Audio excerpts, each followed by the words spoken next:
Thank you so much guys for watching this channel. My name is Mark Kawesa, straight out Aromatic Entertainment. Ndimo kufuna mukyakulya wano, as you can see. Ndimo kubira nga neyo zako obukoowu bwe twafunye olunaku lw'eggulo. By the way, tetwakoye na nnyo. Tetwakoye nnyo. That's why ndimo kulya wano akamere nkamaliriza. Mbali just from Kavinity nkamaliriza, so that's why I'm just having something like this. So njagala tuwere nga twogera ku mupiira gw'eggulo. Naye nga tetunnakwogera ku mupiira gw'eggulo, katugendeko ko mu video eno katono nnyo tulabe. Anyway, let us go, let us come back.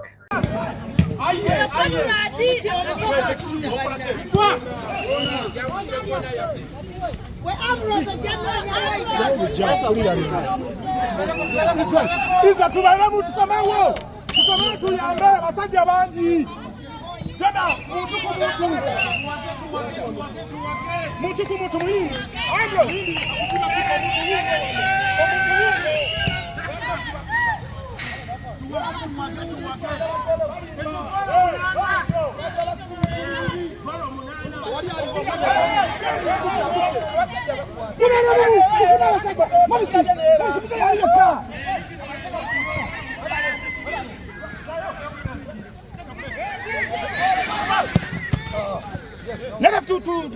tugambe nawe muleke muzanyira kwata nyo nawe mulekayo mbele.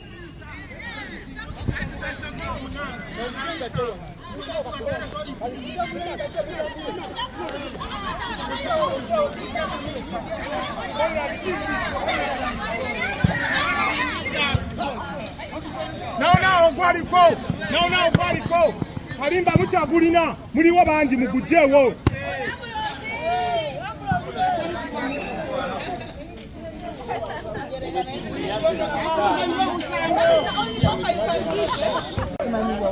Wakaliwa nga najenve Morris K Media.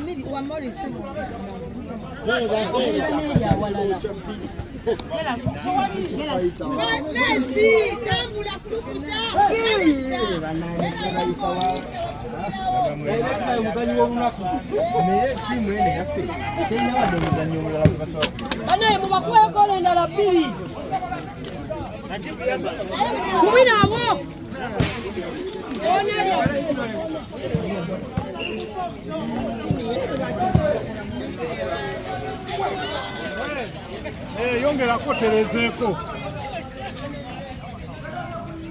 Fiki, mukomewo muyindi.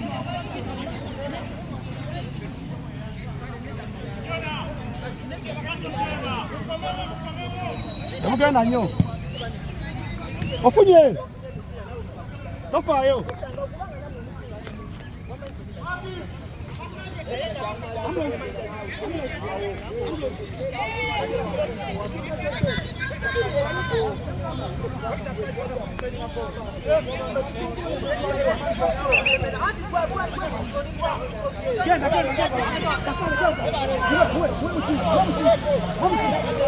Afuta kwa kanda, rasi.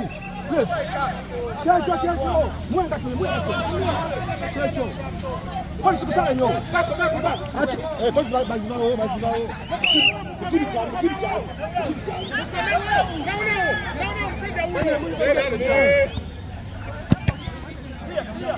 Tutte muri bangi yo.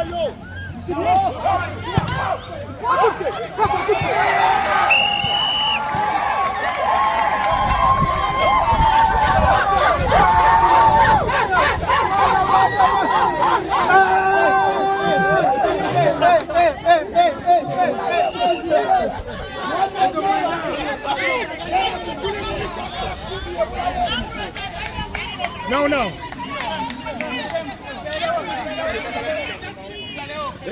Vamos a tuggare. Temo, baji wano, mwebale. Bora wenyewe tukende.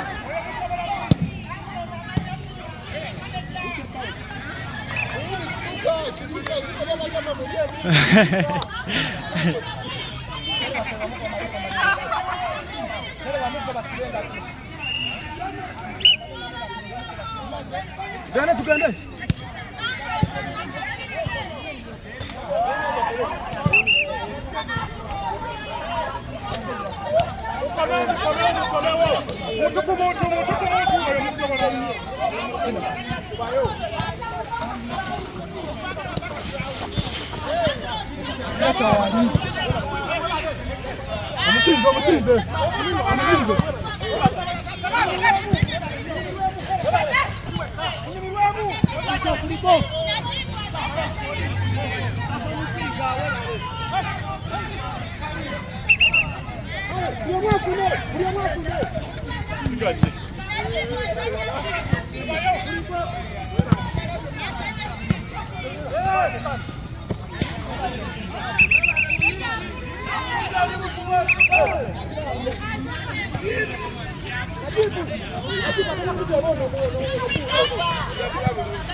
Akute.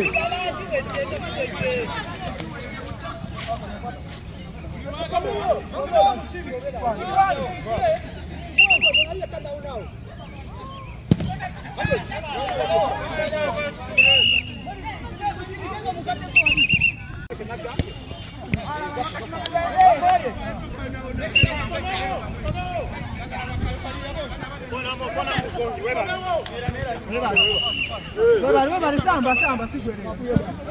Babu yeda.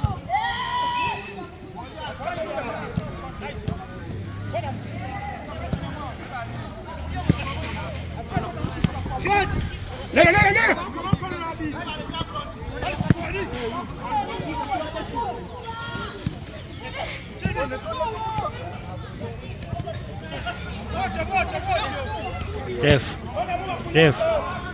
Ref. Ojja kunzikiza nyingiremu ko katono Ojja kuba nyingiramuko.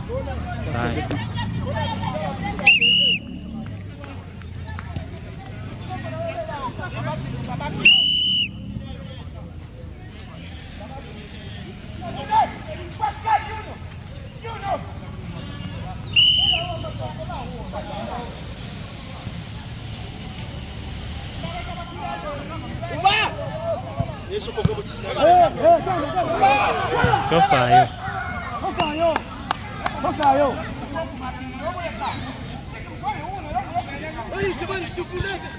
Tunalabu. Yomwafu nebula ye gole.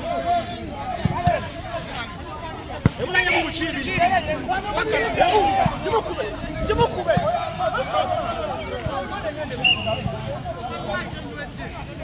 Ebula ye mukolo. Kwa wiki mbili.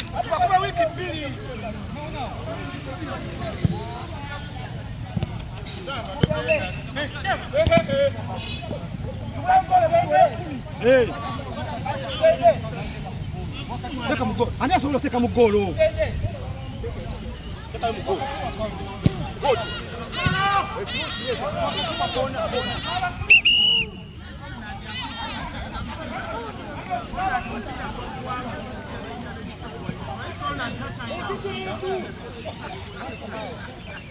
Askari bela yapita kasi.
Yeah, nice try. Come on.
Left time.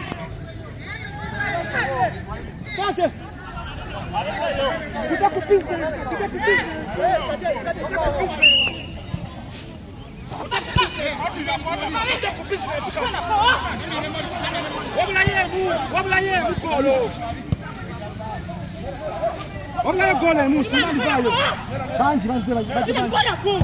Nice.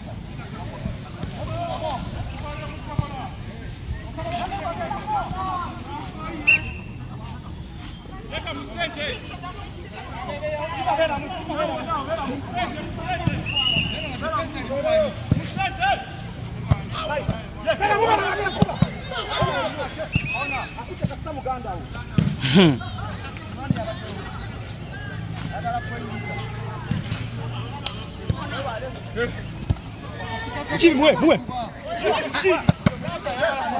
Gana. Bwana.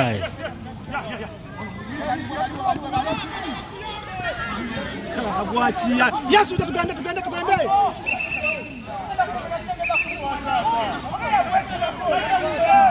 Kipa wera mu. Dala wao.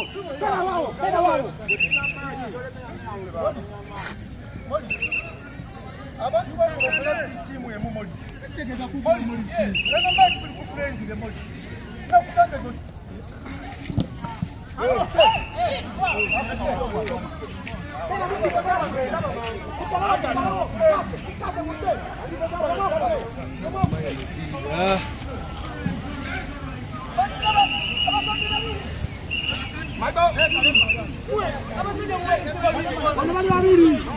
Wana bali wachini fulani ya kunywa msai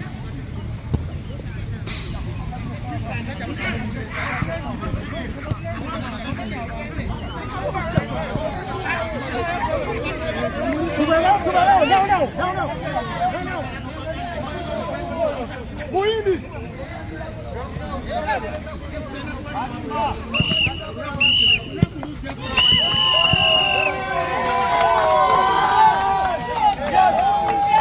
No.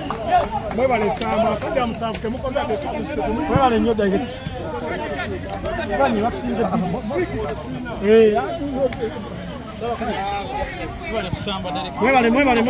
mwebale.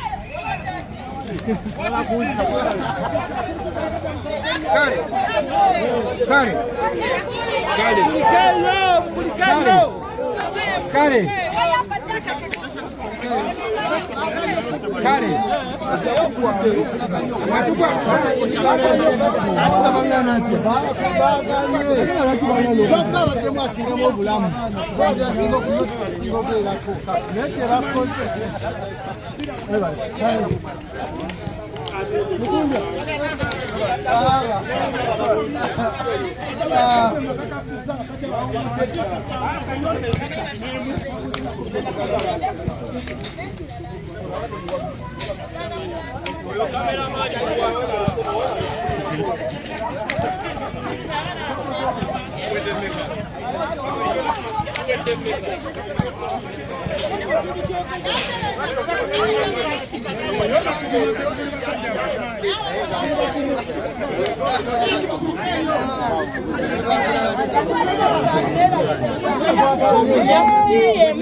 Yes.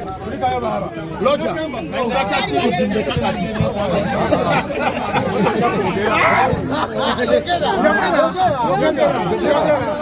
Ebigambo bibuliddewa yogera ng'osirise yogera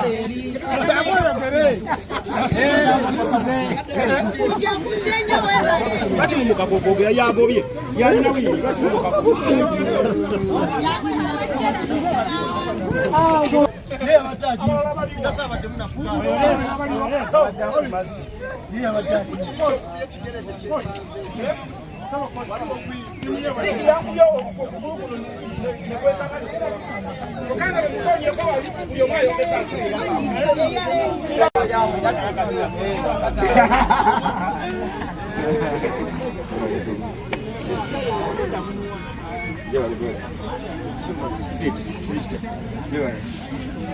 Obabbi obugolo obw'ekisiru ng'okoonamu bukoonyesebo ne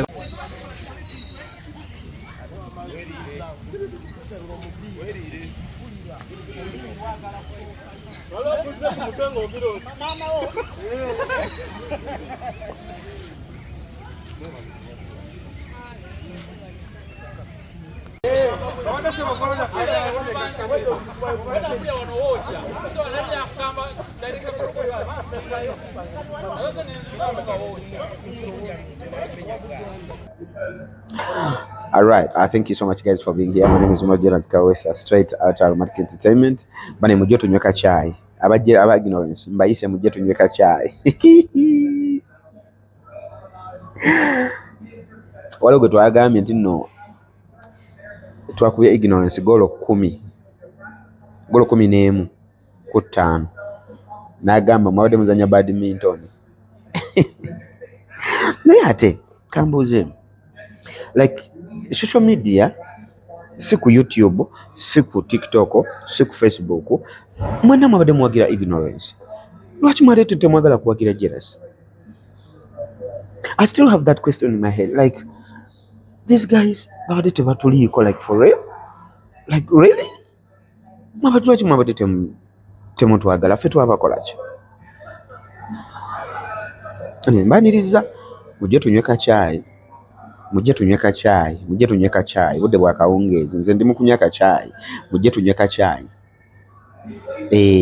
Bwe yanguwa ojje wano kasita otuuka wano n'oŋŋamba nti nze nabadde muwagizi wa jealous, jjamu mu inbox oŋŋambe nze nabadde muwagizi wa jealous, saaba nabadde siwagira ignorance.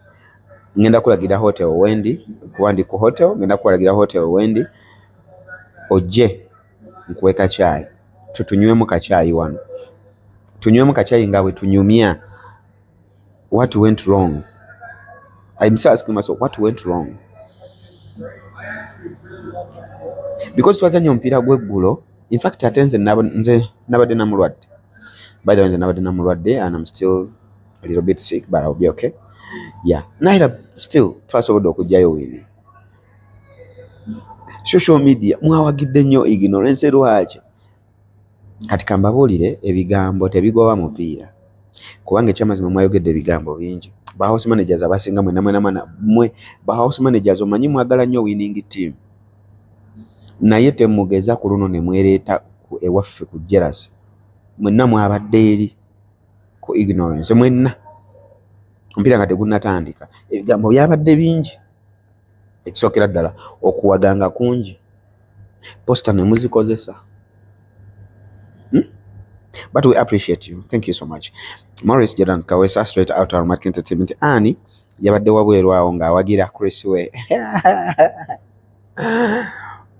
dda omupiira gw'eggulu naye anyway bw'oba ng'oli eyo nga oyagala kubeera nga Aromatic Entertainment yonna as a team ng'oyagala ebeere nga ekusamba oba nga osamba ng'ovaasi oba nga olina team ng'esamba omupiira naye ng'oyagala esambeko kona Aromatic Entertainment tuwandiikire obeere ng'ojja tusobole okubeera nga ate tukuwa tusobola obbakwata netubakuba so ffe tulina full team jangu tubeere nga ate tusobola okukwata tukube naawe okakase era otuveeko obeere nga bana ba ignorance bwe twabakubye ne batuvaako tebagenda kuddamu kwogera